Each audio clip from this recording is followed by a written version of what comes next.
Chief justice की ज़ेरे सदारत जुडिशल कमीशन का इजलास आज होगा। सुप्रीम कोर्ट में मुस्तकिल जज की तैनाती के मामले का जायजा लिया जाएगा। जस्टिस मियां गुल हसन को सुप्रीम कोर्ट का मुस्तकिल जज बनाने पर गौर होगा। मजीद जानते हैं नुमाइंदा बोलू जुल्करनैन इकबाल से। जी जुल्करनैन बताइएगा।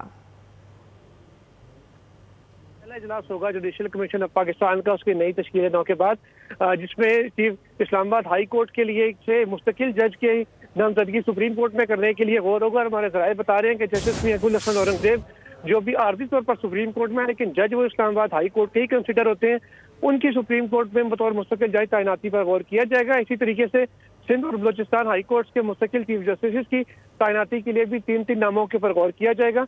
दोनों के जो जैसे रोजी खान है जो chief justice Balochistan high court थे, उनकी आईनी अदालत में तकर्रुर के बाद उनका ओहदा खाली हुआ था। इसी तरीके से सिंध हाई कोर्ट के जो चीफ जस्टिस हैं, उनके रिटायरमेंट के बाद ये ओहदा खाली था और दोनों अदालतों में जो कायम मकाम चीफ जस्टिस हैं वो इस वक्त फराइज सरंजाम दे रहे हैं। जी।